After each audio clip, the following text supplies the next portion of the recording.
கிறிஸ்து இயேசுக்குள் மிகவும் அன்பாக அழைக்கப்பட்டிருக்கிற அன்புக்குரிய சகோதர சகோதரிகளே, உங்கள் யாவருக்கும் நம்முடைய பிதாவாகிய தேவனுடைய நாமத்தினாலும் ஆண்டவராகிய இயேசு கிறிஸ்துவின் கிருபையினாலும் அன்பின் வாழ்த்துக்களை தெரிவித்துக் கொண்டு மீண்டுமாக இந்த வேதாகம பொக்கிஷம் என்கிற காணொளி மூலமாக உங்களை சந்திக்கிறதுல மிகுந்த சந்தோஷம். இன்றைய நாளிலும் நம்ம பார்க்க இருக்கிற ஒரு பொக்கிஷம், இதோட பாடத்தோட தலைப்பு என்ன அப்படின்னு பார்த்தீங்கன்னா, தானியேலில் சொல்லப்பட்ட சொப்பனங்களும் தாவீது வாழ்க்கையில் நடந்த சம்பவங்களும். பாருங்கள், இன்றைக்கி நம்ம என்ன பார்க்க போகிறோம் அப்படின்னு பார்த்தீங்கன்னா, தானியேல் புஸ்தகத்தில் சொல்லப்பட்ட 2 சொப்பனங்கள். அந்த 2 சொப்பனங்கள் ஏற்கனவே தாவீதினுடைய வாழ்க்கையில் அடையாளங்களாக தேவன் என்ன பண்ணியிருக்கிறார் அப்படின்னு பார்த்தீங்கன்னா செஞ்சு காமிச்சிருக்கிறாரு. இதை தான் நம்ம இன்றைக்கி என்ன பண்ண போகிறோம், பார்க்க போகிறோம். அப்போது தானியேலில் இருக்கிற 2 சொப்பனங்கள் என்ன அப்படின்னு பார்த்தீங்கன்னா, தானியேல் 2ஆம் அதிகாரத்தில் நேபுகாத்நேச்சார் ஒரு பெரிய சிலையை பார்க்குறாரு. அந்த சிலையோட தலை எப்படி இருக்குது அப்படின்னு பார்த்தீங்கன்னா பொண்ணுனால இருக்குது அப்படின்னு சொல்கிறார்.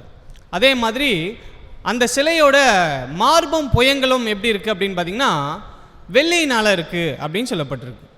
அந்த சிலையோட வயிறும் தொடையும் வெண்கலமும் அதோட கால் பகுதி இரும்புமா இருக்குது அப்படின்னு சொல்லிட்டு என்ன பண்ணியிருக்குன்னா முதல் சொப்பனம் தானியேல் 2ஆம் அதிகாரத்தில் சொல்லப்பட்டிருக்கு.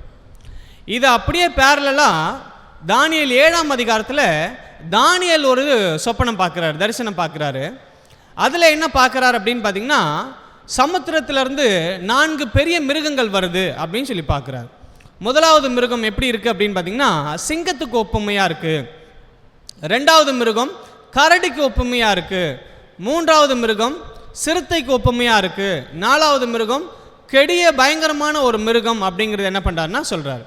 பாருங்கள், நேபுகாத்நேச்சார் பார்த்த அந்த சிலையும் தானியேல் பார்த்த அந்த மிருகங்களும், இது 2மே எதை அடையாளப்படுத்துது அப்படின்னு பார்த்தீங்கன்னா ராஜ்யங்களை அடையாளப்படுத்துது. 2மே ஈக்குவலான ஒரு தரிசனம் தான் அப்படிங்கிறத நம்ம என்ன பண்ண முடியும், புரிஞ்சுக்க முடியும்.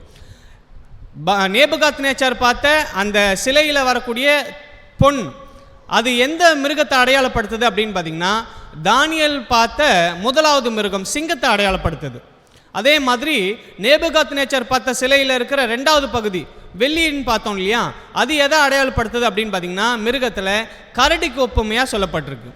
3வது சிலையில் 3வது பகுதி என்ன அப்படின்னு பார்த்தீங்கன்னா வெண்கலத்தினால இருக்குது அப்படின்னு சொல்லி பார்த்தோம்.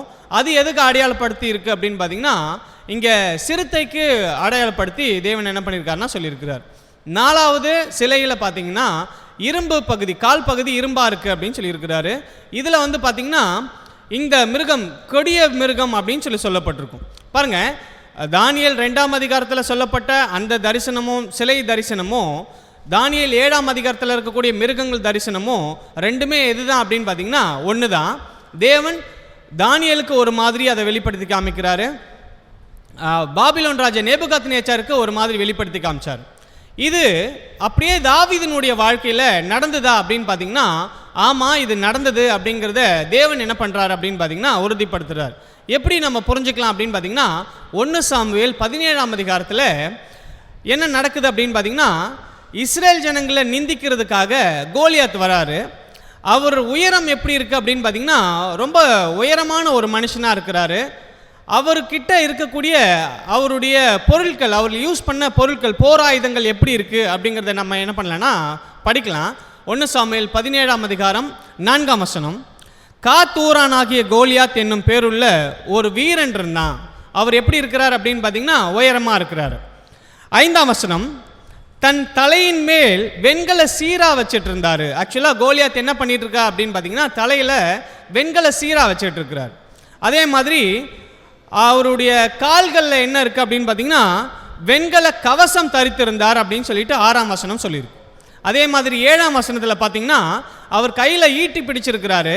அந்த ஈட்டி எப்படி இருக்குது அப்படின்னு பார்த்தீங்கன்னா 600 சேக்கல் இரும்பாக இருந்துச்சு அப்படின்னு சொல்கிறாரு. பாருங்கள், வெண்கலம் சீராக இருக்குது, வெண்கலத்தினால கவசம் போட்டிருக்கிறாரு, கையில் இருக்கக்கூடிய ஈட்டி இரும்பாக இருக்குது அப்படின்னு நம்ம பார்த்தோம்.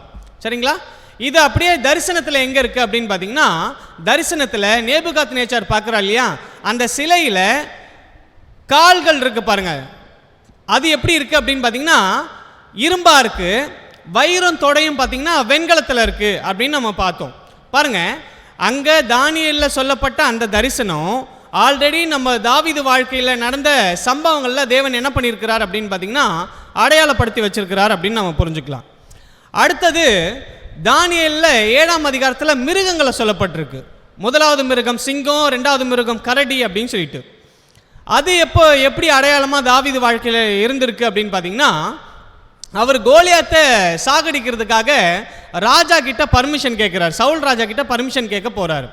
அப்போது சவுல் ராஜா என்ன சொல்கிறார் அப்படின்னு பார்த்தீங்கன்னா, நீ ரொம்ப இள வயது உள்ளவனாக இருக்கிறியப்பா, எப்படி கோலியாத்தை ஜெயிப்ப? கோலியாத்தோ யுத்த வீரனாக இருக்கிறானே அப்படின்னு சொல்லி கேட்கும்போது தாவீது என்ன சொல்கிறாருன்னா, 1 சாமுவேல் 17ஆம் அதிகாரம் 34ஆம் வசனத்தில், உமது அடியான் என் தகப்பனுடைய ஆடுகளை மேய்த்து கொண்டிருந்த போது ஒரு விசை ஒரு சிங்கம் வந்துச்சு, இன்னொரு விசை கரடி வந்தது, அதை ரெண்டுமே நான் என்ன பண்ணிட்டேன்னா கொன்று போட்டேன் அப்படின்ற என்ன பண்ணுறாருன்னா சொல்கிறார்.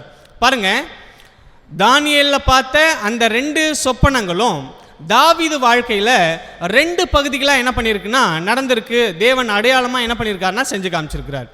பாருங்கள், இங்கே தாவீது கோலியாத்தை சாகடிக்கிறதுக்காக அவர் என்ன யூஸ் பண்ணார் அப்படின்னு பார்த்தீங்கன்னா, ஒரு சின்ன கல்லை தான் யூஸ் பண்ணார் கோலியாத்தை சாகடிக்கிறதுக்காக.